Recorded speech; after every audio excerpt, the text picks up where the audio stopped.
প্রত্যেকটা মেয়েই সংসারটাকে সুন্দর করে সাজাতে অনেক অনেক বেশি পছন্দ করে। বিয়ের আগে মেয়েদের পছন্দ থাকে নতুন নতুন জামা কাপড় কসমেটিক্স, আর বিয়ের পরে পুরোই চেঞ্জ হয়ে যায়।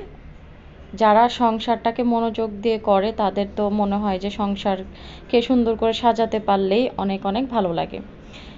গিয়েছিলাম নতুন বাজার আমার বাসার জন্য একটা খাট কিনতে। তো খাট আর পছন্দ হয়নি, কেনা হয়নি। তারপর এসেছিলাম সুবাস্তু মার্কেট, এখান থেকে একটা বোরকা নিলাম। তো বোরকাটা নিয়েই বাসায় চলে গিয়েছি। আমি অনেকটাই অসুস্থ হয়ে পড়েছিলাম, এত এত গরম বাহিরে বলে বোঝাতে পারবো না। তারপর হচ্ছে বাসায় এসে কি খাবো কি করব, বাচ্চাকে কি খেতে দেব কিছুই ভেবে পাচ্ছিলাম না। যদিও আমি রান্না করে গিয়েছিলাম, ভাত মাছ তরকারি ভাজি এগুলা ছিল। তো আরিয়ান বাবু বলছিল যে আম্মু তুমি আমাকে পিৎজা বানিয়ে দাও, ও তো প্রায় প্রায় আমাকে এই কথাটা বলে।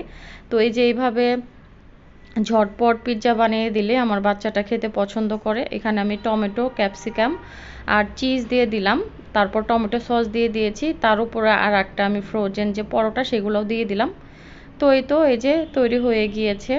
এখন আমি ছোট ছোট টুকরো করে আমার বাচ্চাটাকে খেতে দিব।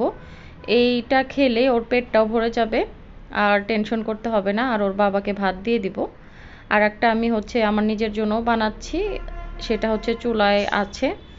তো আমি একটু দেখিয়ে দিচ্ছি যে কতটা সুন্দর লাগছে আর কতটা কালারফুল, খেতেও মাশাআল্লাহ অনেক অনেক ভালো।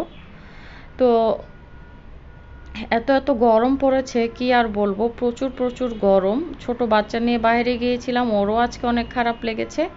আর এটা হালকা একটু গরম ছিল, আরিয়ান হাত দিয়ে ধরতে চাচ্ছিল না, বলতেছিল যে গরম। তো আমি বারবার বলতেছিলাম যে অল্প একটু গরম, তোমার হাতে তুমি ব্যথা পাবে না, নাও। তারপরে ও নিচ্ছিল না, মানে ও ভয় পাচ্ছিল। তো যাই হোক, ও ঠান্ডা হলে খাবে। আর এদিকে হচ্ছে আসার সময় আমার হাজব্যান্ড তালের শাঁস নিয়ে আসছিল, সেগুলো আমার হাজব্যান্ডই পরিষ্কার করে দিয়েছে। তো এখন হচ্ছে তালের শাঁসগুলো খাচ্ছি। ভিডিওর শুরুতেই যে ফার্নিচারের কথাগুলো বললাম, আমি কয়েকদিন ধরে অনেক জায়গায় আমার মনের মতো ফার্নিচার খোঁজাখুঁজি করছি। কারণ আমি এই ঢাকা থেকে অর্ডার দিয়ে আমার সোফা বানিয়েছিলাম, আমার সোফাটা মনের মতো হয়নি, তাই আর সাহস পাচ্ছিলাম না যে অর্ডার দিয়ে বানাই। ভাবছি যে রেডিমেড একটা খাট পছন্দ হলেই কিনে নেব, খুবই খুবই দরকার আমার খাটটা।